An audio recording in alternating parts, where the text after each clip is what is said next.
Hello, good evening, all. I think you people are hearing me, right? Just raise hands, give some reaction so that I know you are hearing me.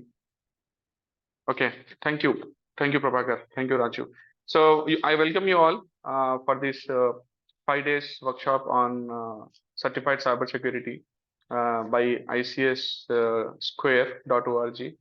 To begin with, myself, Syed Munawar, I am the General Secretary for Career Guidance Council, and by profession, I am an OT Cybersecurity Engineer.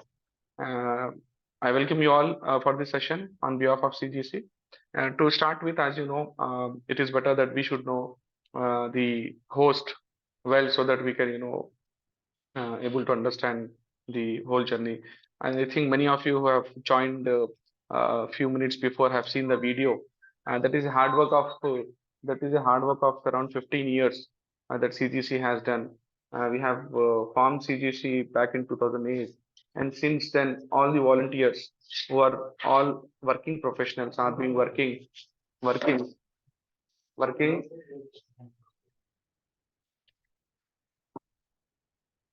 working since 15 years, and all are working professionals, belongs to different domains. And we have been serving the, all kinds of students from KG to PG and also the job seekers. So how we do is we conduct the weekly programs in schools and colleges and helping the students community in, shaping their career, defining their goals and defining their career path and the career ambitions. And on every Sunday, at multiple places, we conduct the career guidance programs, and we also organize the walk-in interviews, conduct some guest lectures on technical topics or on soft skills. It's been running since last more than 10 years, every week without any, holiday in between. And also on daily basis, we have so many job groups where in which we post the jobs available in the various companies. Our volunteers are 24 by 7 working to help the people in order to get them, an employment. Because we feel that if we employ one person, it's like we are supporting the entire home, right? That is the main agenda of CGC to help the people who are jobless and who need some guidance from us. So we, the volunteers of CGC, decided that by spending some time, we can able to help or create a big impact. And many of us know that the unemployment in our country, that's the biggest challenge that we have today. We cannot solve the whole issue, but at least, we can, solve 1% of the issue. Even if we are solving 1% of the issue, that means we are a part of the solution. We are not part of the problem. So instead of we discuss and waste our time in solving, in deciding the problems and defining the problems, it is better that we do something. So we should be always part of solution. And the other thing is, as we know that working hands are better than praising lips, and that's also true in the case of CGC. So you can read more about the CGC on the website and on the Facebook also. And the very first expectation that we have from you is be regular to these sessions for all the 3 days, 5 days, sorry. And if you are really serious in writing, getting right, appearing for the certifications, we can meet in person and we help you in getting through the various modules that we have. So this 5 days workshop is basically to give the course content and how to understand that one. The trainer, uh, Mr. Arshad, who is a trainer for this 5 days workshop, he has lots of experience. I mean, like almost 16 years of experience in cybersecurity itself. And the more of everything that he has is he's a certified CISSP professional. So in the whole world, you have only few CISP professionals. That the need of such professionals is enormous, but we have very less. In fact, in our country itself, in India, we need around 5 lakh CISSP professionals, but we have very less. So that is also one of the scarcity of cybersecurity professionals we have. We are being facing so much of cyber crimes every day, right? So we need cyber security professionals. So the one thing that we started with this journey of getting into the workshops, because this is the first workshop we are doing like this on a web on online mode. So the trainer himself came forward and wanted to help the job seekers and those who want to start the journey in the cybersecurity. So I welcome Mr. Arshad, who is a CISSP professional having 16 years of experience in the domain of cybersecurity to take us through this journey. I myself is a student of Mr. Arshad and trying to learn, and I'm also a participant of this 5 days workshop. And I'm proudly saying that I'm being trained, going to get trained under a very good experienced CISSP professionals. So I welcome you all once again, and thank you, Mr. Arshad, for giving your time in helping our unemployed youth in our country. Thank you very much. Thank you. Thank you, Manavar, for the initial comments. Great to see. And I see around 280 people joining in. CJ's team, just let me know if there is any issue from my side on the my audio or on my screen share. Do directly call on my phone. I'll be able to help out on that. Yeah. So thank you. I would just give a few words from my side before I start on the workshop today. So as Manavar said, right, CGC has been there from last 15 years, I believe, 15 years plus, and they have been continuously serving the community, in various aspects, getting people to that stage where they can, attend interviews, or, I've seen a lot of, things from the CGC in terms of helping people. So I'm really motivated from that fact, how the CGC is coming forward and giving back to society at one point in time, right? So that's something that I wanted to be part of such a great organization and help people as much as I can from my side in my free time. So with that scope, I just started kind of see how I can arrange some sessions for the new freshers, or who are seeking their who are aspire to join cybersecurity, right? So this would be definitely a good session for them. Yeah, so I would like to thank CGC for giving me this opportunity to present a session on cybersecurity and share my knowledge. I really appreciate the core members of CGC who has given me guidance as well, how to take this session, how to basically navigate through this presentation, and what needs to be presented, how it needs to be presented. So really appreciate the guidance from CGC team. In fact, we have connected this morning to just do a dry run to ensure that you all are in the safe hands. So we just connected in the morning and ensure that we are all on the in a good shape to kind of present this session for you all. With that, I will quickly share my screen and take you through the workshop today.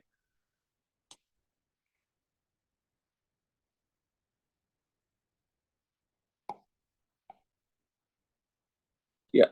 So here is the a small presentation that we made, but the important thing is that apart from this presentation, we will basically do a whiteboard discussion.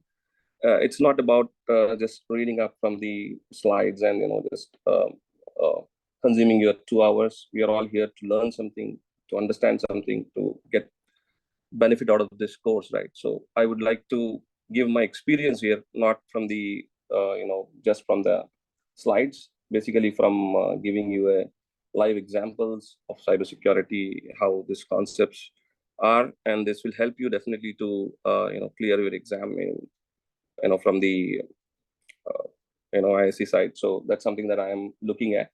Okay, so with this, right, I will just quickly start. So a few words. Again, I know anyways, the CDC team is already introduced. So I have 16 years of experience in the field of cybersecurity. I have worked for multiple organizations on cybersecurity related projects. I have done the architecture. I have done, the delivery of different projects. I have helped multiple clients to secure their environments right from scratch. And so this is something that I've done in the past 16 years. And also, as you know, CGC team said, I'm also a CSSP certified from ISC2. So a little bit about ISC2. What is exactly is ISC2?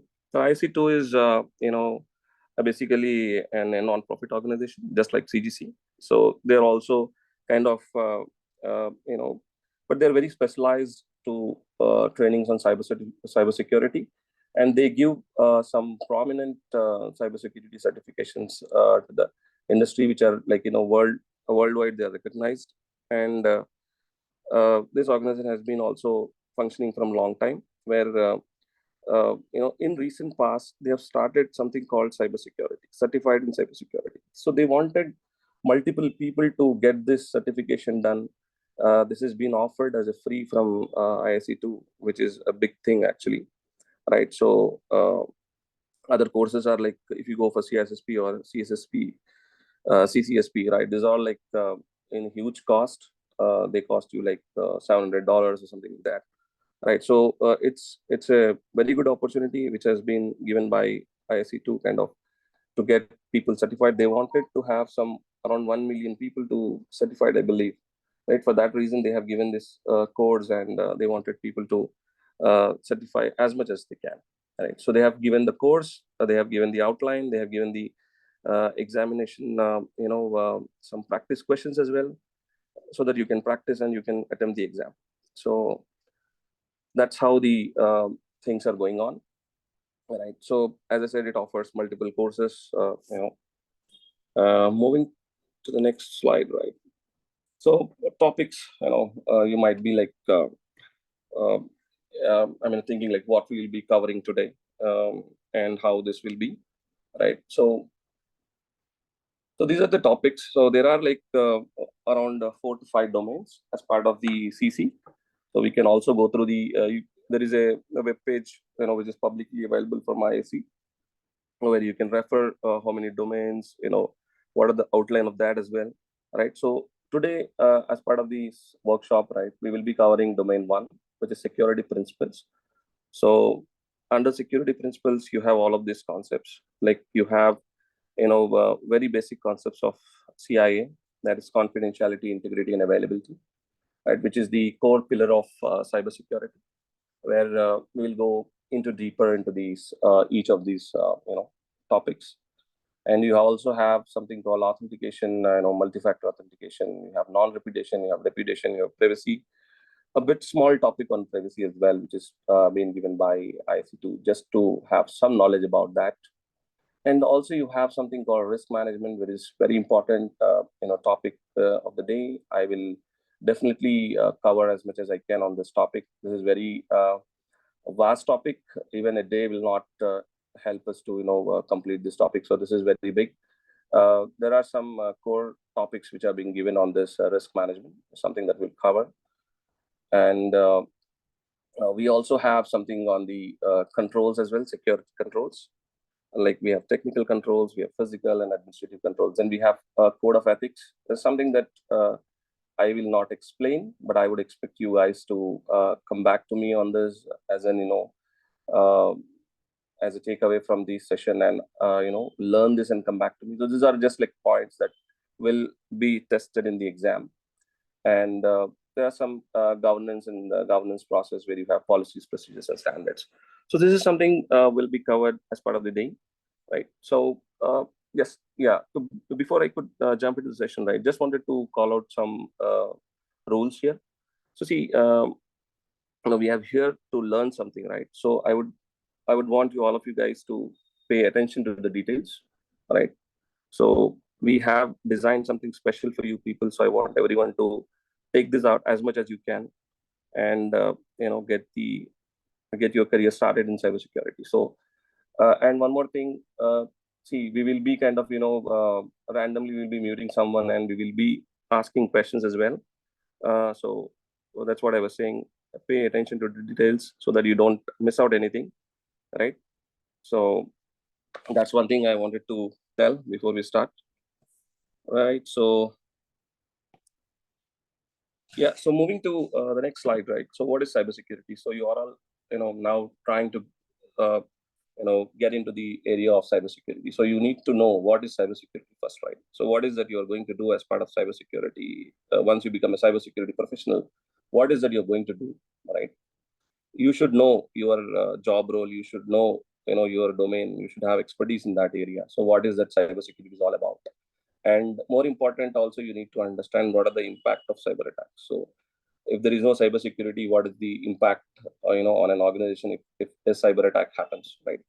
So it's something that you have to understand cybersecurity, which is basically a protecting of computer systems, networks, programs, data from digital attacks, right? So the today's landscape, right, on internet has grown very rapidly, and where you have been more into digital these days, rather like normal, right? You have been moved to a digital platform where all your payments goes also from the digital aspects. Right? You have your GPay, you have your phone pay, all everything is being digital. Your mobile is there.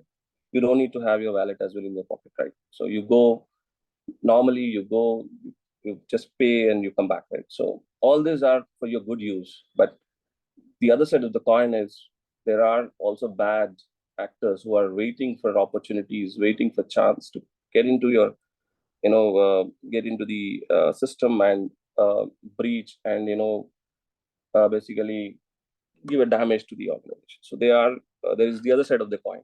So what cybersecurity does is always right. So it is trying to protect. I'm not saying it is protected everything, but they are trying to protect.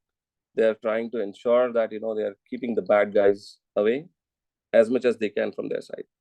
So that's how the things are happening from cybersecurity.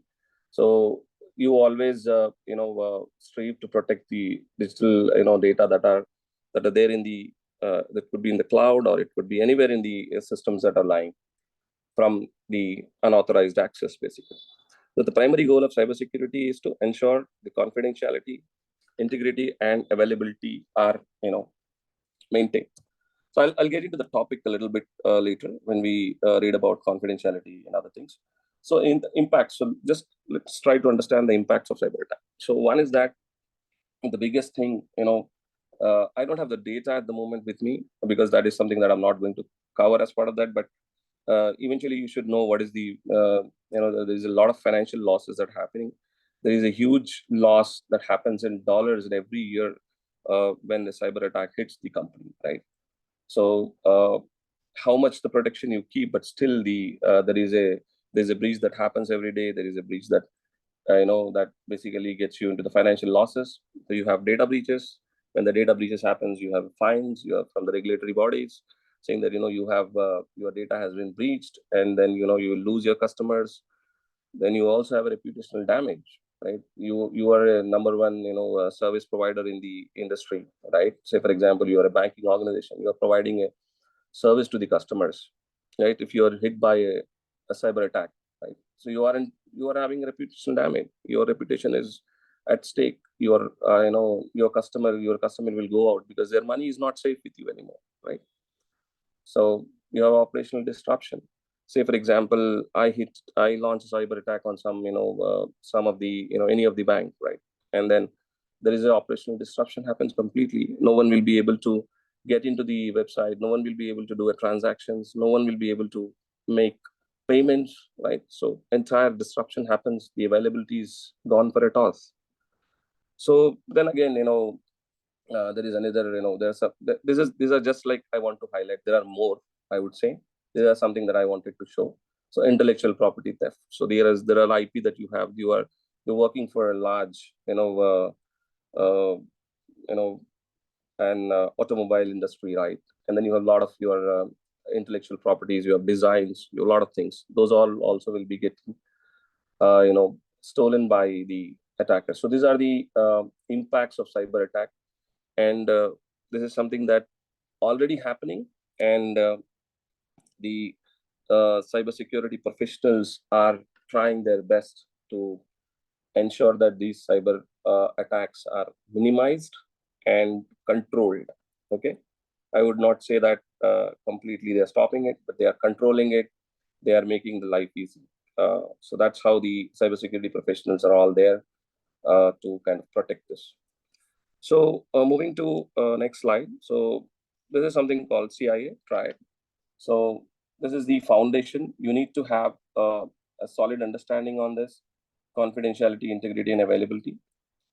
These are the pillars of cybersecurity. If you don't understand this, then there will be a lot of gap for us to when we move forward with other concepts, right? So CI triad is something very important. I would like to go into a bit of a whiteboarding session here.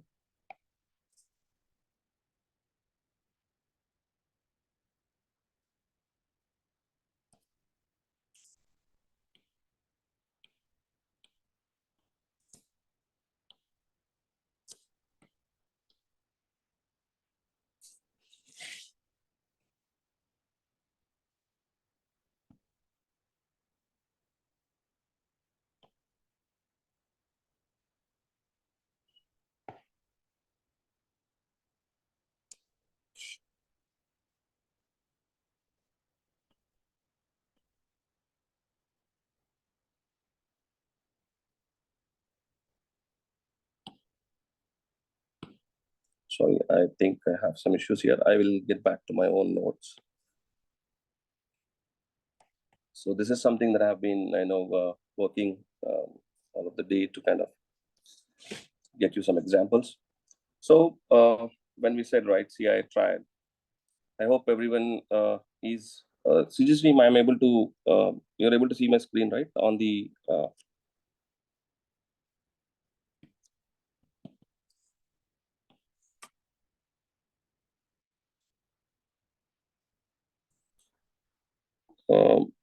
team, seriously? Okay, fine, fine. I got a message. I got a message. Okay. Okay.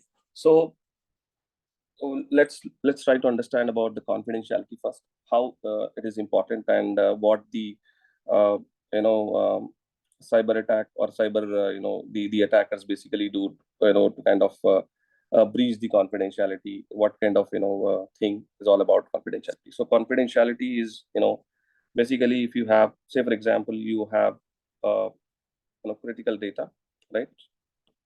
You have critical data which is like Akshat bhai, I'm I sorry. think on the screen it's just the whiteboard that is appearing. Is it the Okay. same case with others? I don't know. Okay, just a second. Then I think I just need to stop that whiteboarding because I am not able to write anything on this. So I just wanted to, I'll stop this out then in that case. Oh, oh.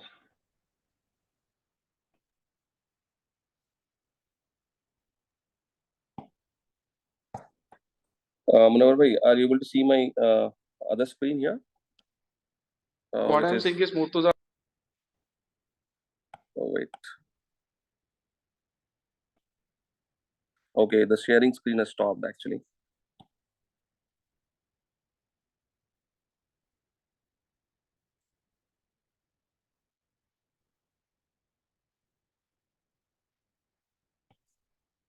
I hope that now it is visible, the whiteboard that I have, the notepad from my side.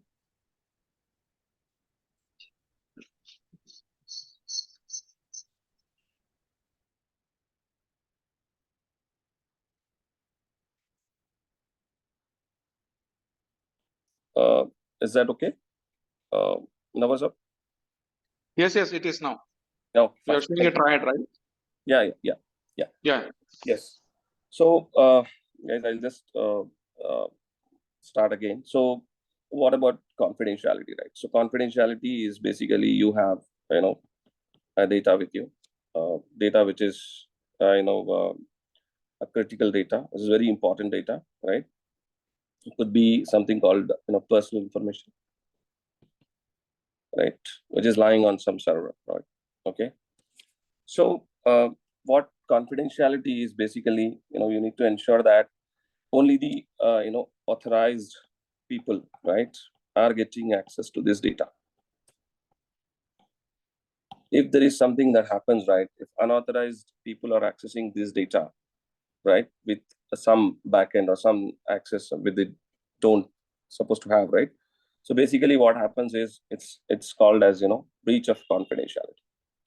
So only the rule is only authorized people should have the access to the data which is, confidential in nature, or which is normal data also, whatever it is, but only the authorized people should have the access. So that is the rule of confidentiality. So there could be different aspects to it. Say, for example, how do you ensure that confidentiality remains, intact? Is something that you can have different controls associated with that. So, for example, I want to have a strong control on this particular data. So what I'll do is I will have, a username plus, some token based authentication, right? So I'll ensure that the data is basically secured. My data is secured. Only authorized persons, by proving their identity, by, giving their token, they're able to access the information in a way, right? So there are different aspects of, confidentiality for a data. So there are different stages of a data. So data is something like, you have a data in transit, right? So data in transit is something like, for example, a data is moving from point A to point B, okay? So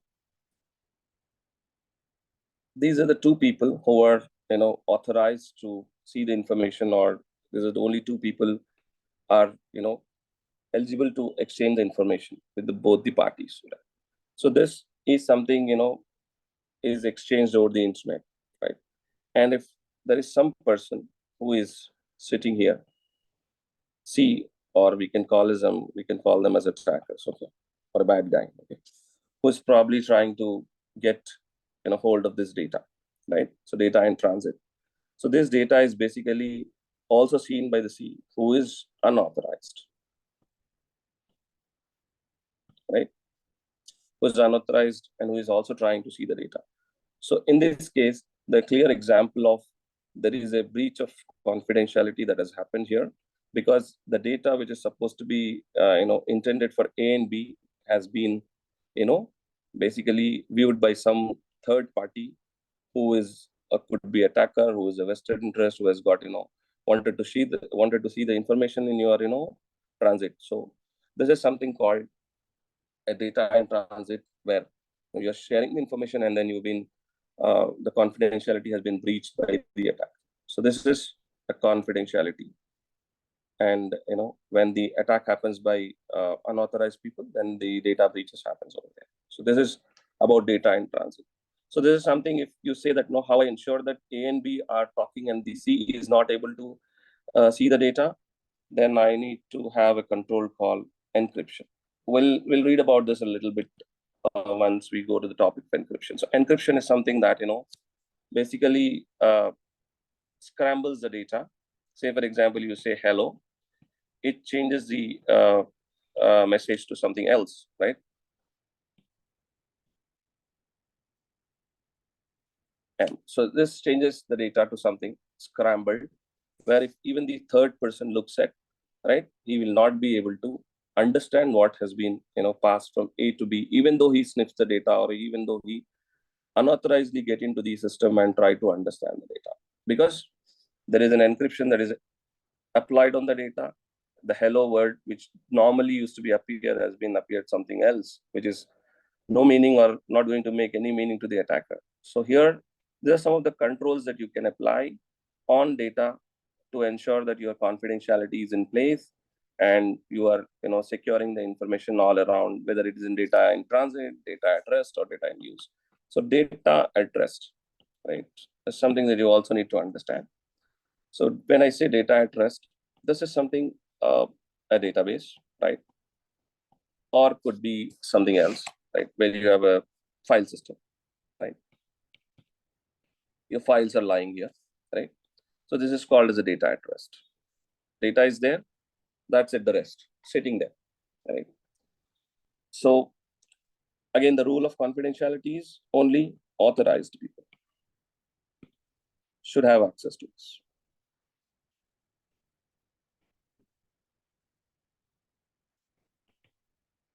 Right?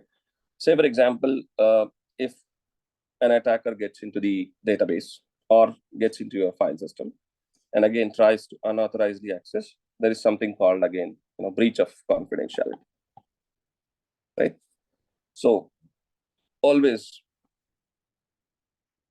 I'm sorry. So that is about the breaching of confidentiality. Again, same rule of encryption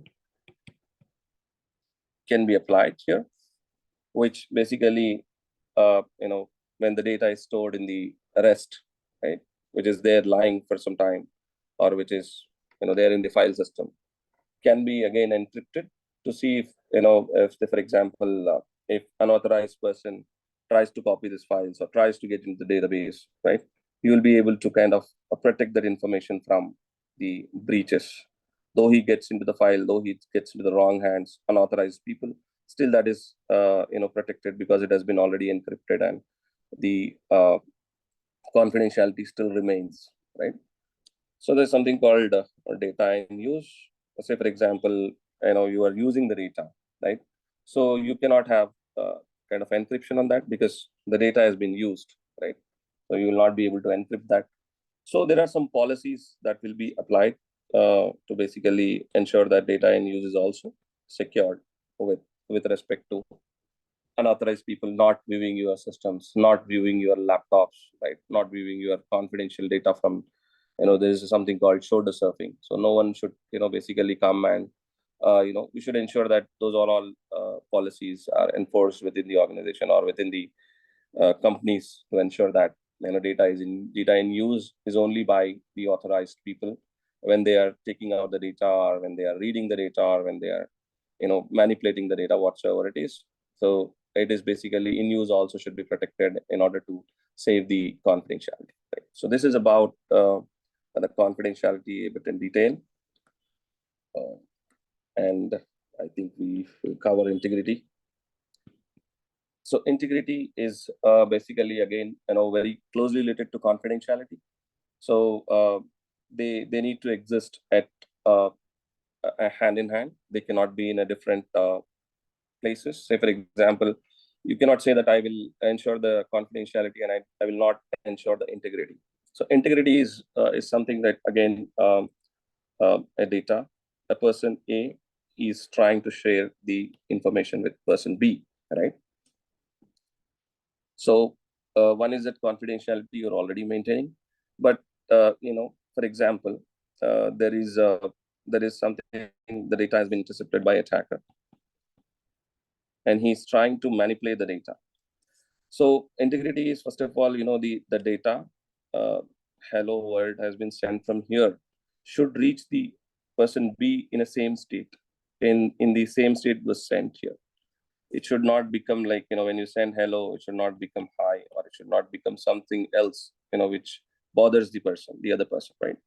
So it's just that, the data has to be maintaining the integrity all the times. There should be an accountability, basically, right? Say, for example, how the data is, moved from point A to point B is having a same state when it reaches to B. So if the person attacker, takes the data, he manipulates and he sends some information, some other information to the other person on the side, it's basically a breach of integrity. Again, there is the compromise of integrity happen. So your data is not as it is in all the places.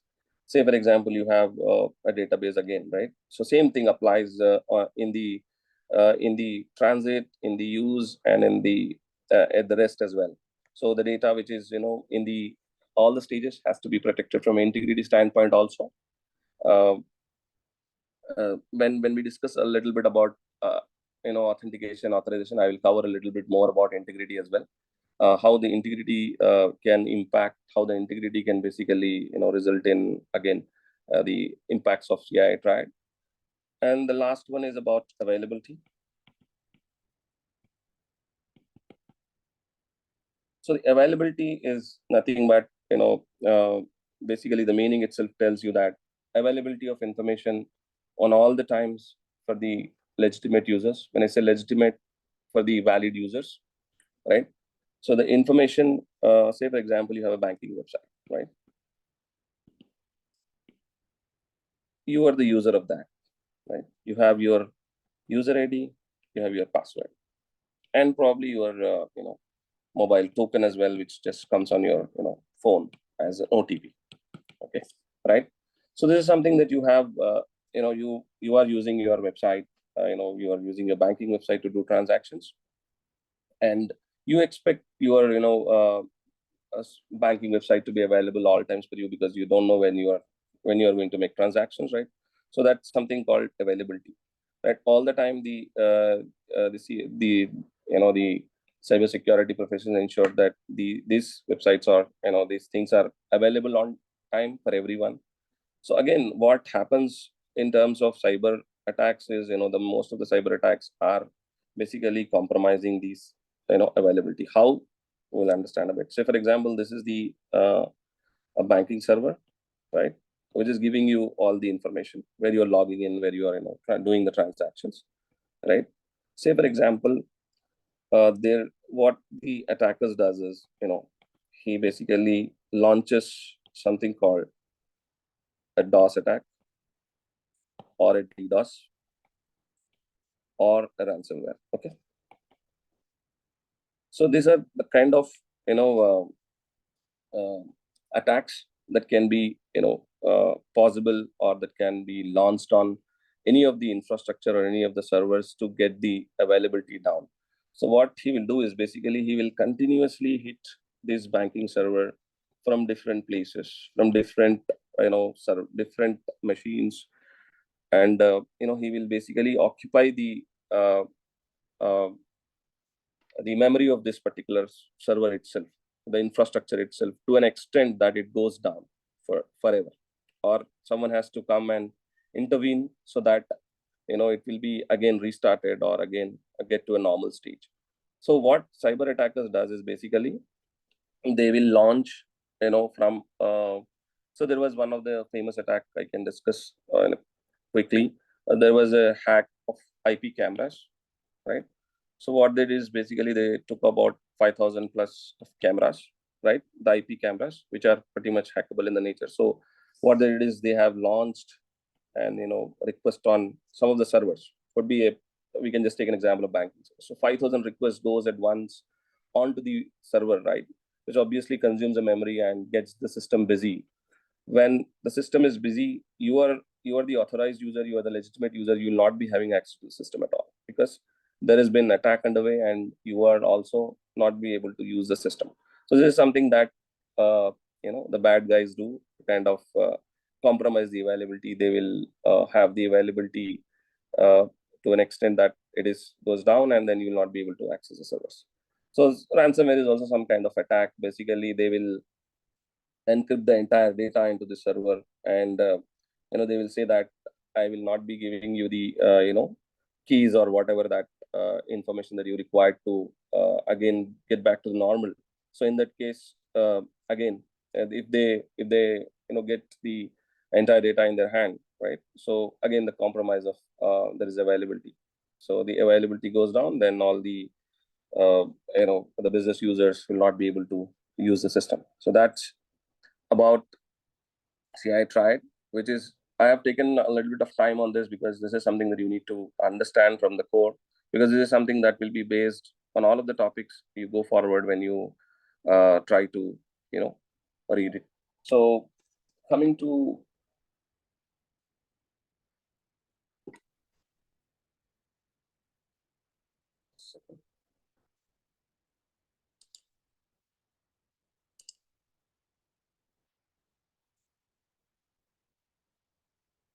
so you need to understand a bit of few more concepts, which will help you to understand the things better. So this is something called identification.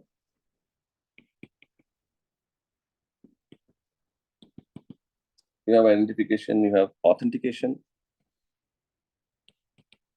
you have something called authorization, and you have something called accountability. Okay. So basically, first of all, we'll just understand what is identification. So identification is nothing but it's your identity in the space of digital world, right? So you have a website, you take anything, you take your office laptop, you take your normal laptop, you'll have something called identification, right? Just that you have your passport in your physical world, you also have something called your identity. You have your Facebook, your Instagram, right? All of them uses, I believe.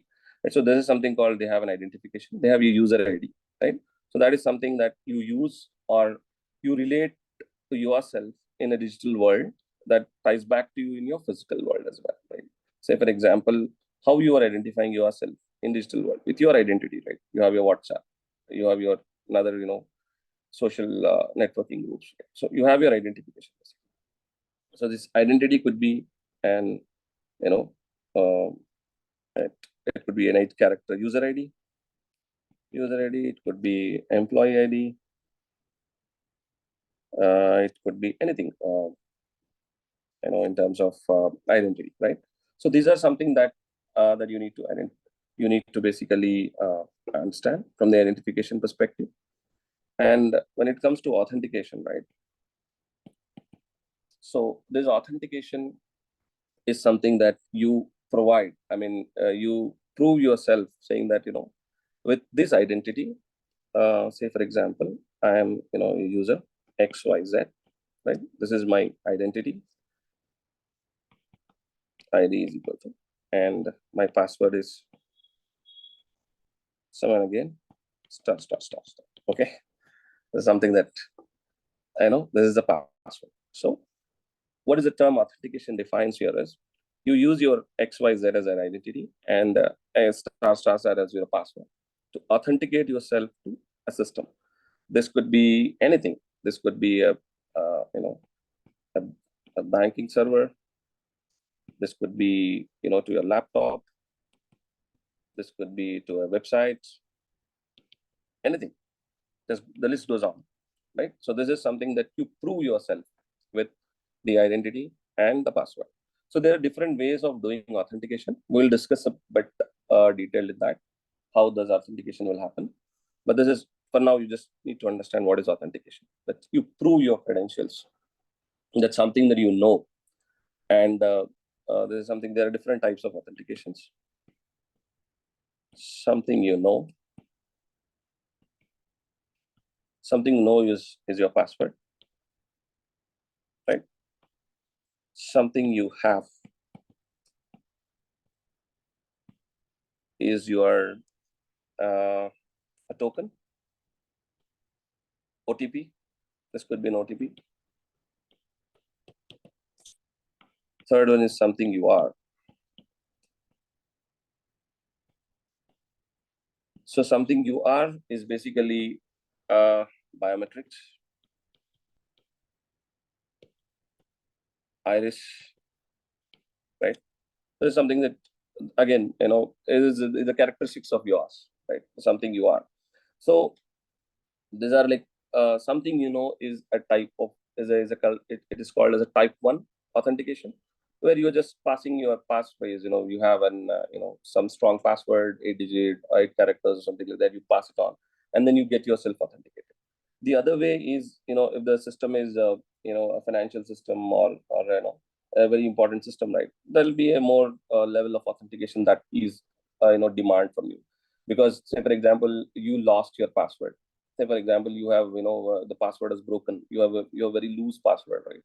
You have not uh, you know added something to your password, so it is very loose and it's been broken.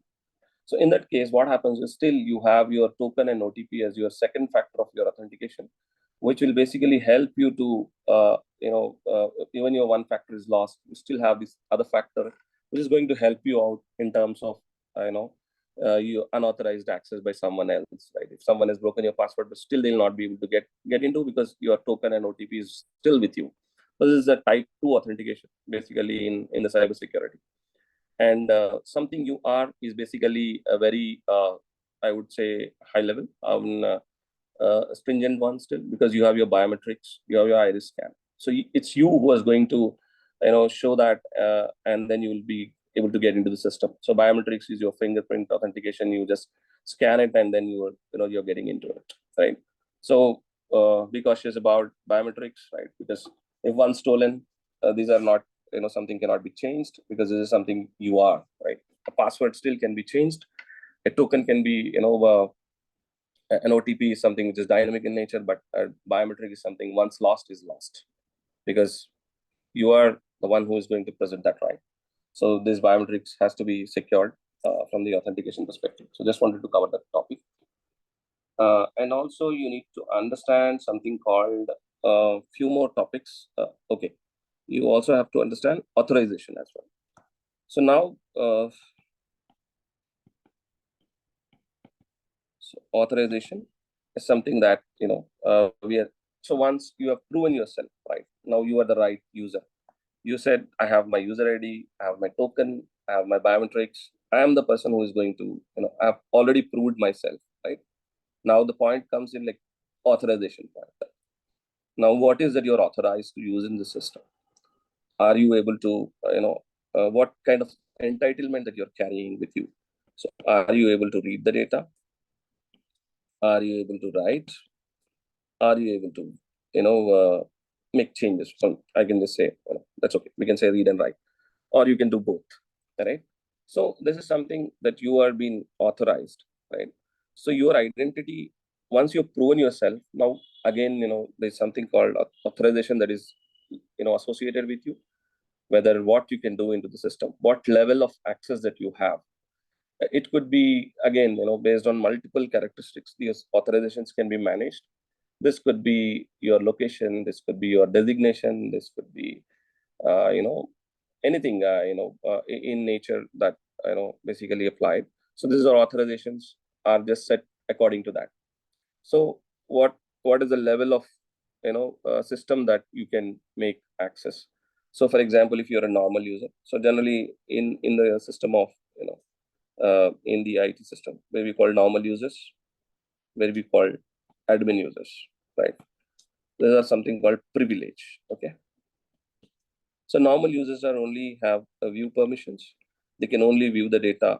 They can make changes in very limited fashion. Okay. So this is a normal authorization. And admins are something who are highly authorized to do, to do like configuration changes, so on. Like, they are much more privileged than normal users. So this is something that authorization and accountability. So this accountability is very important with respect to cybersecurity. So what is accountability is basically, as in, as a user, you have done your identification, you've done your authentication, you've done your authorization. Now you came into the system, you have done a lot of changes. You are, making changes into an application. Say for example, there is a website, you logged in, you're authorized to make changes. Okay, making changes. So once you make the changes, right, you have saved the changes also as well. So this, all the actions that have been done by user X, Y, Z, right? This person should always be accountable for what he has done into the system, right? Otherwise, what he will tell is, if there is no accountability, if there is no audit logs, auditing, right? I can also call this auditing. Okay. So if this person has not, these actions, whatever has been done by the XYZ person, are not relatable to him at the end of the day in the cybersecurity space, right? So he can always repudiate. When I say repudiate, this is the term that is pretty much used in the cybersecurity. He can deny, saying that, I have not done these changes.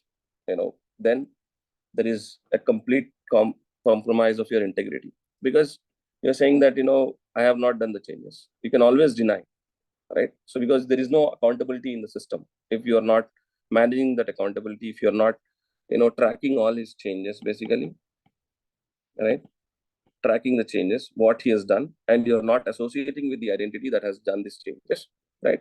So it's basically that this person can always say, I have not done it, I don't know who has done these changes, because you don't have any way to establish at the later point in time that XYZ has done this in the actions, right? So this is something that accountability should be always there. There should be always a term called non-repudiation should be established. When I say non-repudiation, is something that one cannot deny fact that they have done these changes or they have not sent this message or something X, some actions related to cyber, I mean, in the space of digital, right? So that non-repudiation should be always established to ensure that integrity is always there into the system.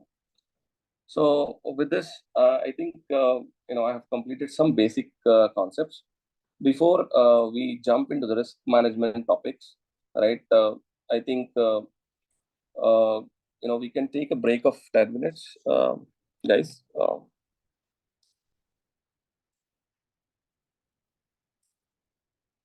I hope it's fine. It's easy. 10 or 5 Yeah. minutes. Yes, yes, yes. Go ahead. We'll Okay. just it is 7:26. Let's get back on 7:36 sharply. Yeah, yeah, yeah.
I'm back.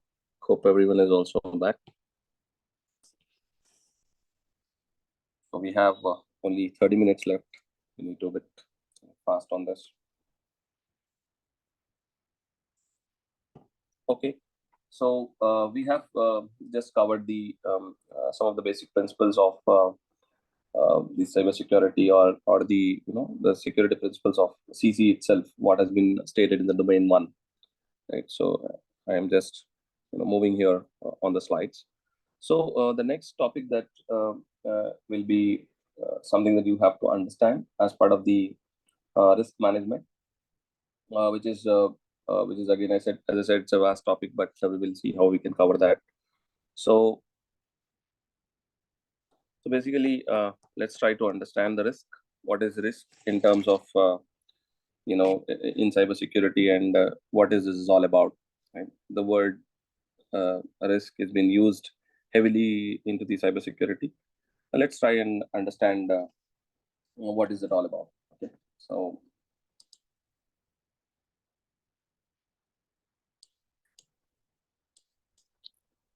how we can define a risk is basically it's a kind of uncertainty, right? That can likely happen or something like that. So uh, how in terms of cybersecurity, before we try to understand that, so I would just say there is a small saying about risk, where we call it as threat in terms of vulnerabilities. Okay, we will talk about this, each of the word, don't worry about it, into the asset value. Okay,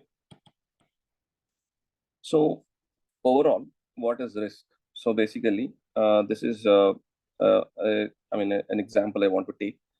So this is your house. Basically, you have your house. Okay, you have multiple entry points, right? This is one entry point where you have your door. Then you have a different entry points. There could be a small windows that you have. This could be a possible entry points for a house, right? So how it how we can relate this is to risk management is something that I'm trying to cover here. So this is basically your house, and you have your critical, I mean, when I say critical, this could be your asset inside this, right? This could be your could be, I would say, a cash, or could be your jewelry or something. Okay, so this is something you have uh, at, at your home, and these are the possible entry points that someone can basically come into your house. So it's something that you basically secure this through a lock, right? And there is a risk still here. When I say risk, there's a threat actor, right? The threat is nothing but from the bad actor. So he's basically going to look at these points at your house. These are the entry point. This bad actor could be a thief, basically. So overall, how many number of points that you have here, like to enter here? So this is something that overall is called as a risk. Okay, where a threat actor is basically trying to get into the loopholes that you have. So these loopholes are nothing but, this is called as vulnerabilities. Vulnerabilities is nothing but a weakness. So you have, as I said, this could be an entry point that you have not secured as you have secured as your lock, or as you secured your, this is your perimeter file. This is your perimeter, that you have your boundary wall, and then you have a gate here again, right? This is again an entry point. So these two things you could have thought of securing it very well. These are something that, again, these are also a point of openings that could be possible, a backdoor entry that could be possible, possible threat, or possible vulnerability, a weakness that you have in your house that can be exploited by a threat or a bad actor who is basically going to leverage those things, and he will try to get into your house, and he will try to get into to the area where where your assets are there, and he will be able to steal them out. So this is something that overall, this is a risk, right? So In a similar way, I just wanted to give you an example of this because I want to tell you these open points are nothing but weaknesses, or called as a vulnerabilities. Even this point is also will be a potential vulnerability if these lock is broken and someone has forcibly broken and they can get into the system, right? So these are nothing but the weaknesses that you have, and a thief basically looking at these points, and then he will try to get into the system to your house, and then he will be able to get the amount out from your house, right?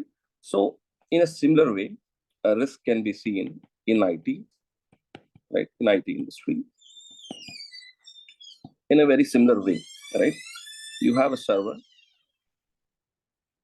right? You have some applications deployed on it, right? You have some, files on this, right? These are all, this files, this application is very critical, right? The server itself is very critical for you, for your business users to kind of your business to function, and your business to basically run in a day to day, right? So in a similar way, the risk is also here in your systems as well. There is a threat from the attackers, right?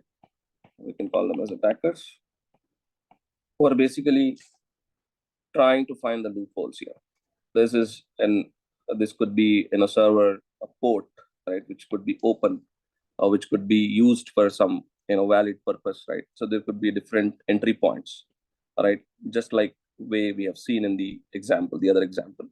There's also different ports that are available for a server, which can become a point of vulnerabilities, right?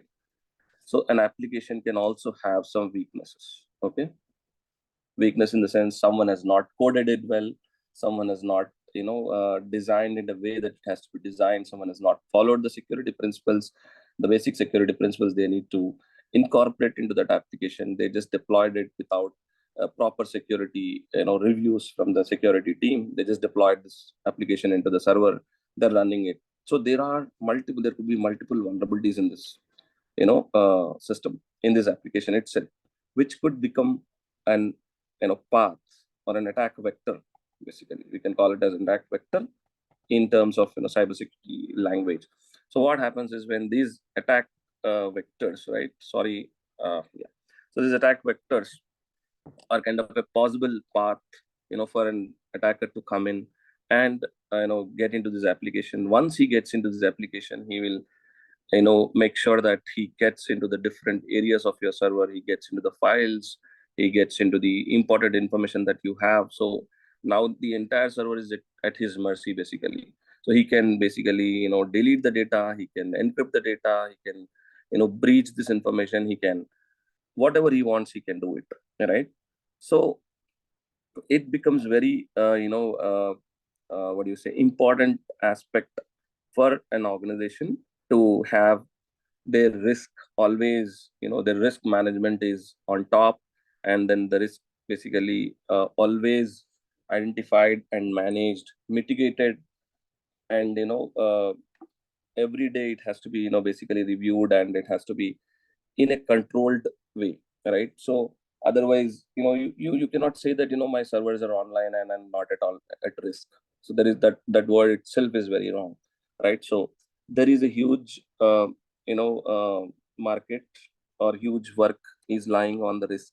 Okay, the job seekers basically, there is a good market, the risk management side, where they can get into the areas, they can understand the risk of an organization internally, with different aspects, whether it is from the infrastructure, whether it is from the servers, from the data side, or from the application perspective, right?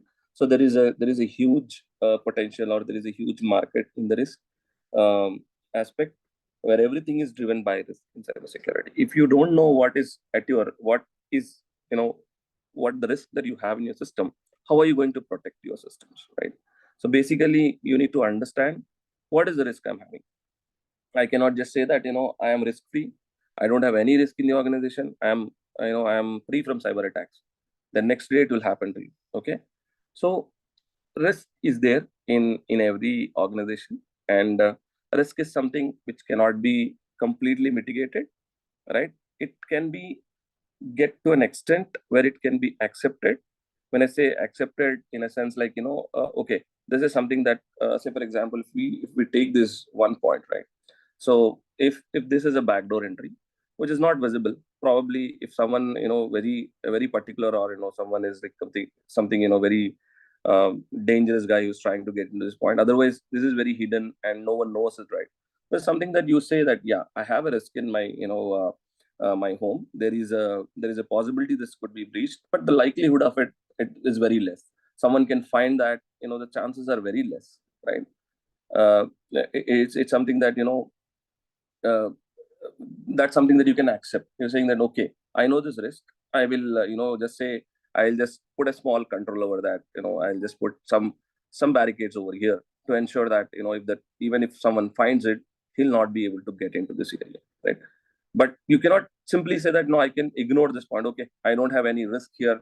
I don't see any, backdoor entry, which cannot be though the likelihood is, less, but if it happens, it will definitely, there is a chance that this particular thing that you're trying to protect is going to get, lost, right? So in a similar way, everything, because risk is, it's a common sense, right? It's just not with IT, it is everywhere. You just do any job. I mean, you go out, you have a risk, but you still accept that in in some other way, and then you move on, right? But similarly here also, the risk management has to be done every day. So I mean, on a regular basis, you cannot just say. And one more thing, in the organizations as well, right? So you say that, you have all of these open vulnerabilities which can be basically, uh, can be exploited by an attacker, right? You cannot say that, I have a control here and I'm free from this as well, right? Because attackers knows, they also learn, they also keep learning themselves on a regular basis. They upgrade themselves to ensure that if this point is closed from you, there is some other point that they can breach into that application, and they can basically get into that area as well. So that's the reason, if even you have a controls, we will talk about the controls a little bit later, but even whatever that, controls that you've kept, right? Still, you are basically, uh, you know uh, you need to kind of assess that on a regular basis and see those controls are intact, those controls are not breached. Someone can also breach that control as well, right? They can find the control that you have kept, right? Someone can breach into that, and then they can get into your application. So this is something that risk is always, seen as a top thing from the top level management. Always cybersecurity, there's just one point I want to highlight. Always cybersecurity is driven by top to bottom. Say for example, when I say top to bottom, there is an C-level management, right, which basically drives the cybersecurity to the bottom. Bottom in the sense, the employees, till the employees. I mean, it's not that it goes from the other way around. It comes from the top level, because if the things are coming from the top level, the things will be taken into a serious, thing, because leadership is driving the company, is driving the cybersecurity practice. The company leadership is driving the cybersecurity practice. It comes to the employees, and one cannot say that cybersecurity is just the, responsibility of an, C-level or someone else. It's a responsibility of everyone to ensure that they are aware of cybersecurity concepts. When we go to phishing and other things, we'll learn a bit of awareness as well. Everyone has to have an awareness of cybersecurity so that they don't act on false emails or phishing emails that could actually bring in potential risk to the organization. So they need to have an awareness. So that's the reason always the cybersecurity is driven from the top level, so that the message is very clear and loud from the leadership. The mission and vision of cybersecurity is very clear when it comes from the leadership team, right? So that's how the things are driven. So there are some aspects about risk what we need to understand. So the risk is, iterative process. It is not one time process. Okay, it's an iterative process which keeps going on. So I have some already drawn some thing when I was just taking and making a notes. So I would like to go through that. Yeah. So here, right, this is something that I want to present on risk, which is like risk identification.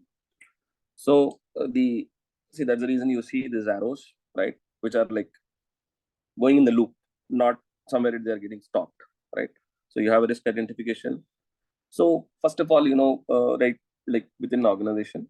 So what is that you need to basically do, right? You cannot say that you cannot say that I don't have a risk, or you can just say that I have a risk, but how do you basically say that what risk what risk that you are having in your organization, right?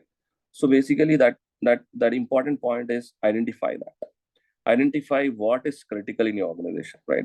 Say for example, you have a critical files, you have critical data of customers, right? So you need to basically identify that first in the organization, because in organization everything is not you know not highly critical. There could be some data which is in can be used for public, say for example public domain, publicly available about company information, right? It's just available on public.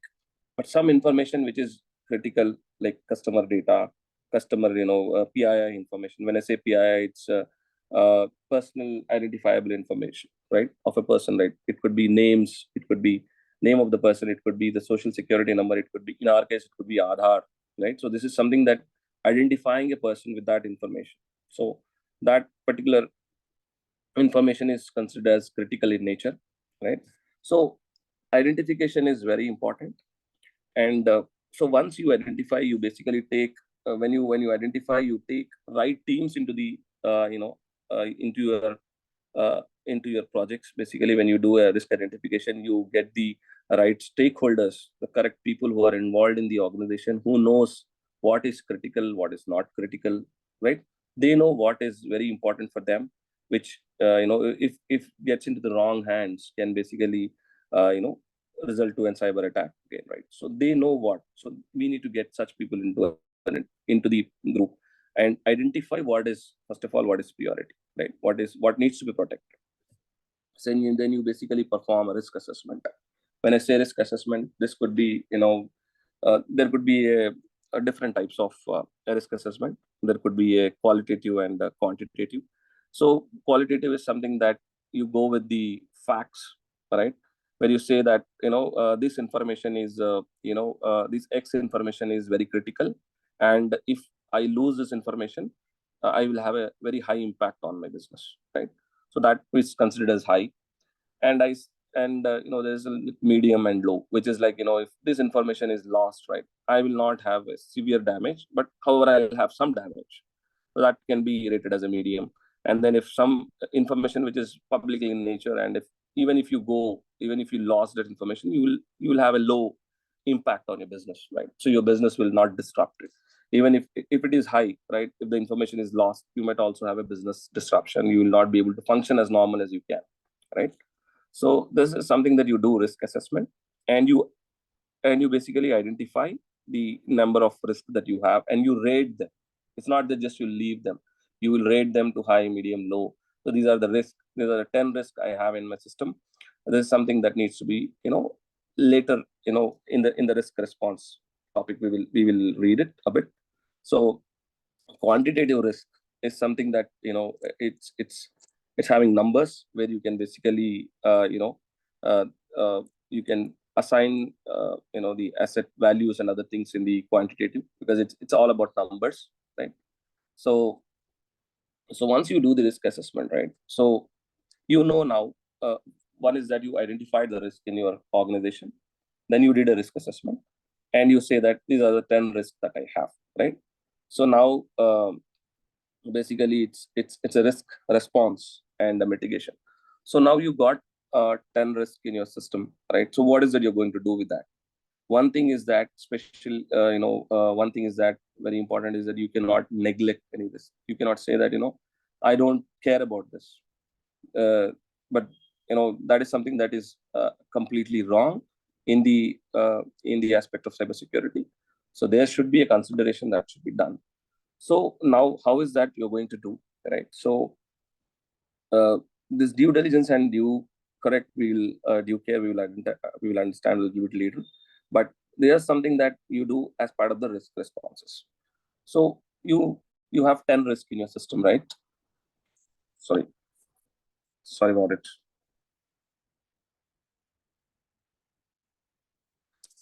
Sorry, I was just taking some notes, so someone called me at the time, so sorry about it. Yeah, so then you have a risk mitigation, and then you have a what potentially this could be, things that you can do as part of the risk, right?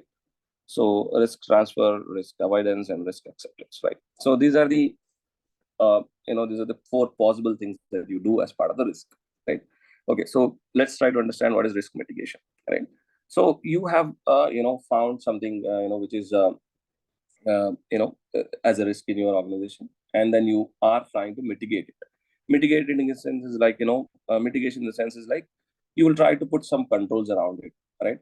Say for example, you are you, as I said, right, we've just taken the example of house, right? So if it is very critical data, if it's very highly valuable asset that you have within your house, and then you want to protect it, you will mitigate it by having a security guard or a dog or cameras, I don't know, whatsoever it is, a kind of control which is going to basically help you in mitigating that.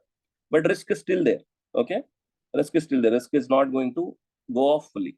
Risk is something that you have to live with the risk always to get it to an acceptable level, and then you live with it. You're not going to mitigate it completely. If you mitigate it, there is no way to mitigate it, first of all, okay? You cannot mitigate. It's something that you control the risk always, okay? So I will put some controls, and then I will mitigate it to an extent that I will say, okay, I will be able to stop a cyber attack, or I will be able to identify an attack. Say, for example, there is an attacker, right, who is trying to attack a server. Okay,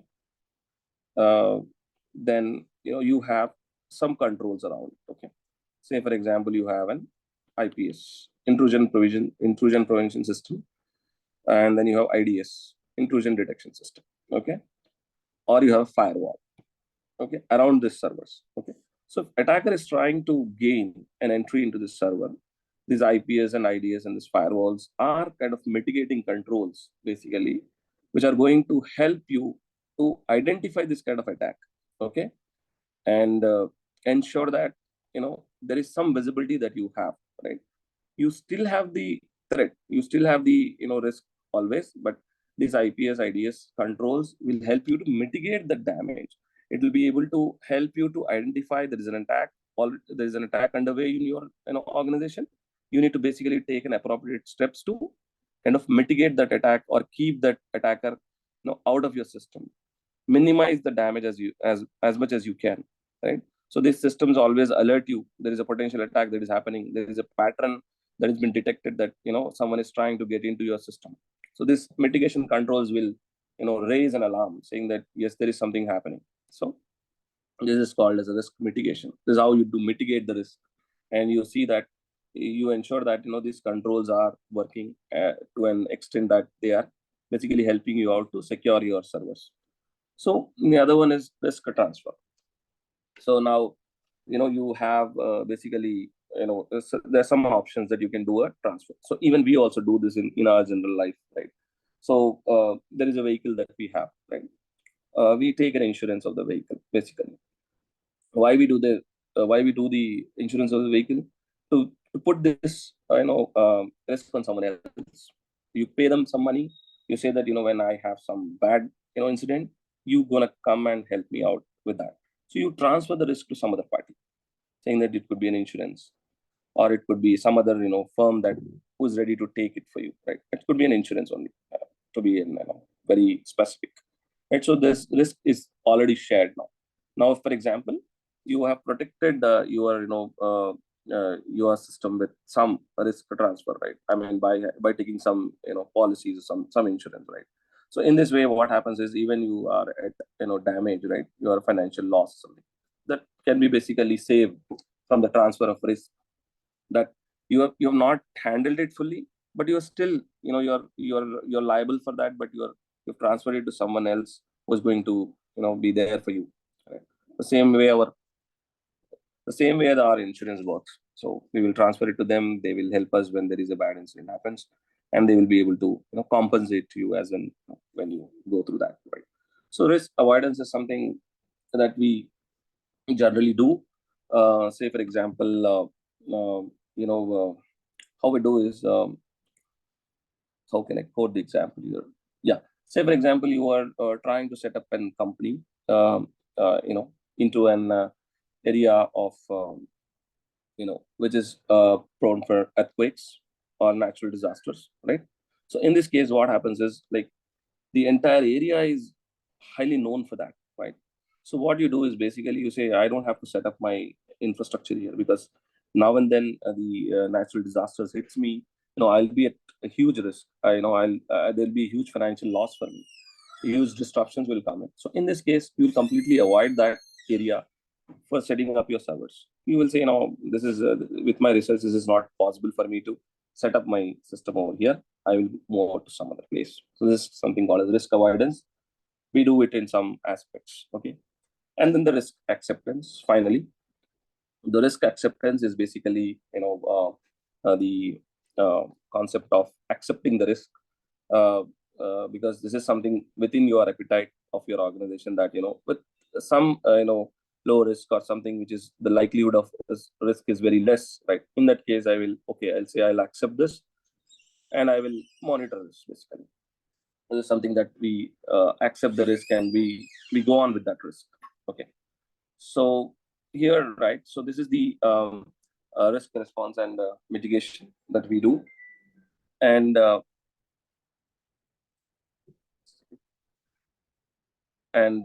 risk control. And so again, the now I have done the mitigations.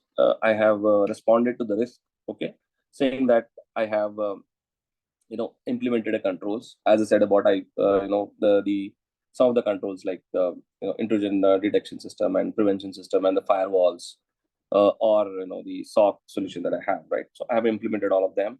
Now it is not that I am again safe. As I said, the risk evolves over a time. It keeps evolving. It is very dynamic in nature, so you cannot predict it. So you need to monitor that on a regular basis. Again, it goes back to the identification stage, right? So you always monitor, you go back to identification, and again the entire loop follows you, right? This is how you do a risk management in an organization. uh, yeah, so this is something that in particular I would want to discuss about risk management. And coming to the controls, so these are nothing but risk responses, I would say. These are one could be of risk responses. Okay, sorry, just taking some water.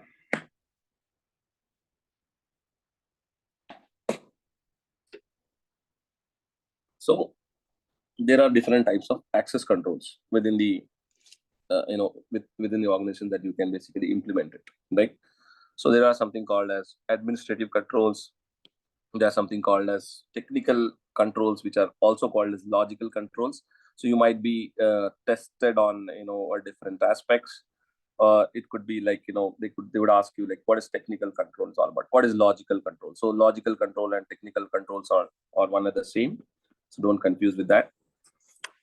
Administrative controls and physical controls. Okay, so this is something that we apply.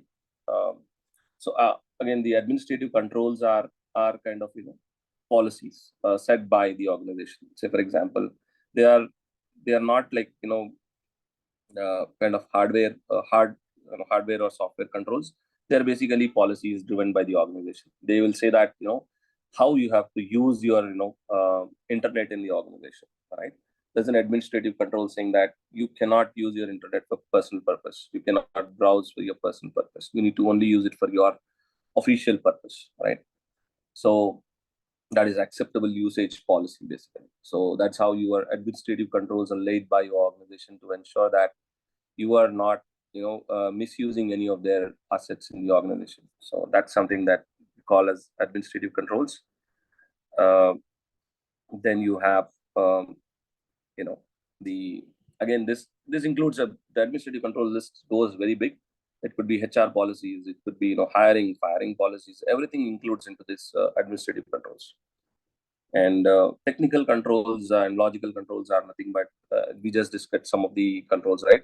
So there could be when I say hardware controls, this could be a things ranging from firewall, as I said, right?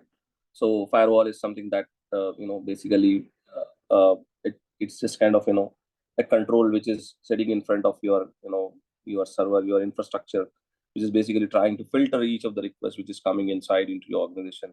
Say for example, if someone is trying to put give the bad inputs to your your server, right?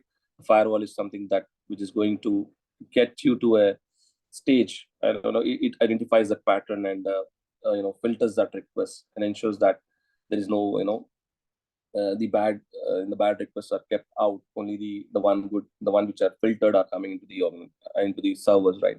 So it's something that these are the controls. There is a list. I want you guys to help me or come back with the technical controls. You can put it into the chat in tomorrow's thing.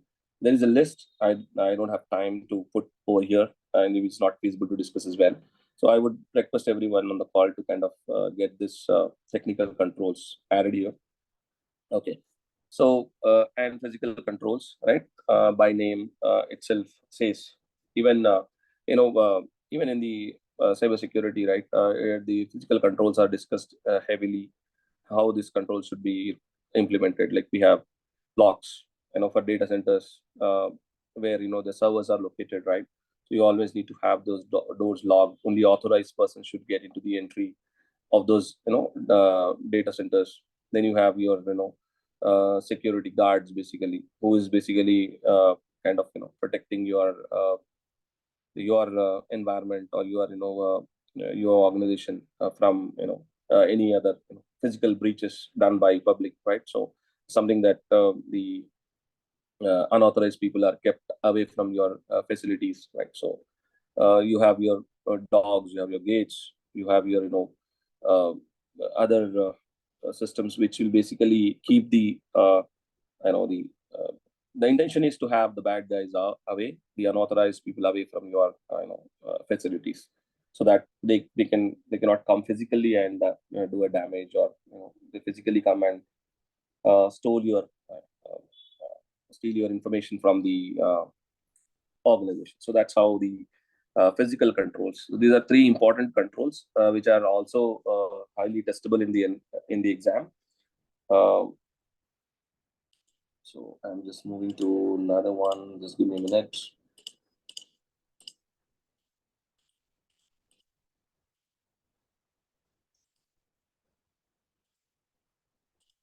We learn about risk, threat management, and this second.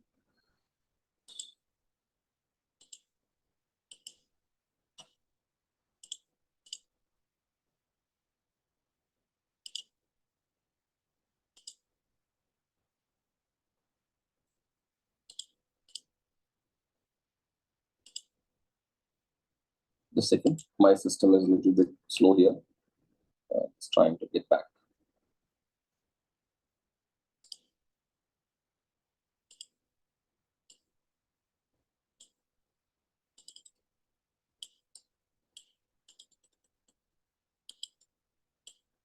So we have one more last topic today associated to uh, security policies, governance and security policies. So we will go through that. Yeah. So we have something called policies, procedures, standards, and guidelines, which we need to know also when we basically go with the cybersecurity concept. So there is something called policy, uh, procedures, and standards and guidelines. So policy is something that basically it's a very high level statement where it says what what is the security needed in organization. These are like all statements, very high level statements. It says these are like these things that you have to do. this is something that you have to implement, right? It just only outlines. It does not say very specific information about the things that you have to implement. As I said, acceptable usage of policy, how you're going to use the internet, how all those things of high level are defined into the policy, and a violation of these policies will attract hefty, I would say, will put you in risk in the organization, resulting from warnings to removal of person because of not following to the policies that are laid down by the firm or the organization that you are working. So this is something that policies are, again, as I said, defined by the high level management, where they in terms of security also, there will be policies stating that these things need to be part of the organization for security, to function, to basically function the organization. There's something that you should be aware of it. As and About the standards, right? So standards are the baseline. So basically, when I say standards are the minimum requirements that are basically within the organization, and these are compulsory. Say for example, uh, I need to have a standard which says a server should be of this basically category or this type, or it could be like this should meet the basic requirement when it is being deployed into the organization. It should be hardened. When I say hardened, basically it should be all of the security parameters are applied to that system. Those standards systems only will be deployed in the organization. If those standards are not meeting, those systems will be removed out of the organization because those are not following the security standards. And any of those security standards are not followed, then there is a risk and there is a breach that can happen because of that standards are not followed. When I say encryption, right, and the type of encryption that you need to use in your organization, that's a standard. So if you're using encryption which is not a standard one, which is already broken by a hacker, right? So you are not allowed to use that encryption. So you need to meet the standards within the organization when you are using that encryption. So the list goes on. I just quoted one example, but you can do a research on what is the standard, what is the policy procedures. So guidelines are basically optional, but they will help you to kind of define your standards. So these are like the small topics that I want to cover. And the procedures are something basically an SOP. It is kind of how a job to be done. Standard operating procedures, step by step guide. Right now, how a solution has to be implemented, how a security solution has to be implemented, how controls has to be implemented, right? How an incident response to be happen, right? What are the steps? Number one, step number two, right? What has to be taken? A procedure has to be followed. A procedure has to be initiated when there is an incident happens. So this SOPs basically help you to correctly achieve the task within the organization when you are dealing with an cyber incident, or when you are dealing with a cyber project implementation, where you are implementing a firewall, you are implementing a control, right? So these are something that you have to take care when you're doing. This has to be followed. This has to be implemented by organization as a procedures. So yeah, I think I am done with the session with the domain one today. I will just go back to the screen, something that I need to check it out.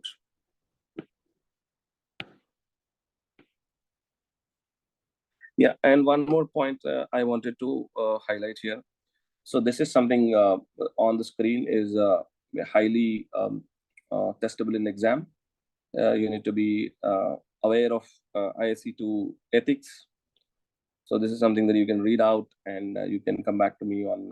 This is something that we can ask anyone randomly into the call tomorrow. So please be prepared about it. What are the canons and what are the ICC, ISC2 code of ethics, basically. So these are just, you can remember. You have to remember them for sure. There is no way out. A small concept. Only this, the canons which you see, right? You can remember them, and you can answer them in exam whenever you get it, the question. Okay. So this is about the and one more topic that I wanted to tell is, when you attempt the ISC2 exams, right, you should not disclose any of the questions or something that you attempted in exam. This is something that results in uh, your result can be basically withheld, or your, if you even get the certification, they will cancel your certification. So please be aware that we cannot publish the IC2 questions or something on any of the public forums or anywhere, right? So be aware of that.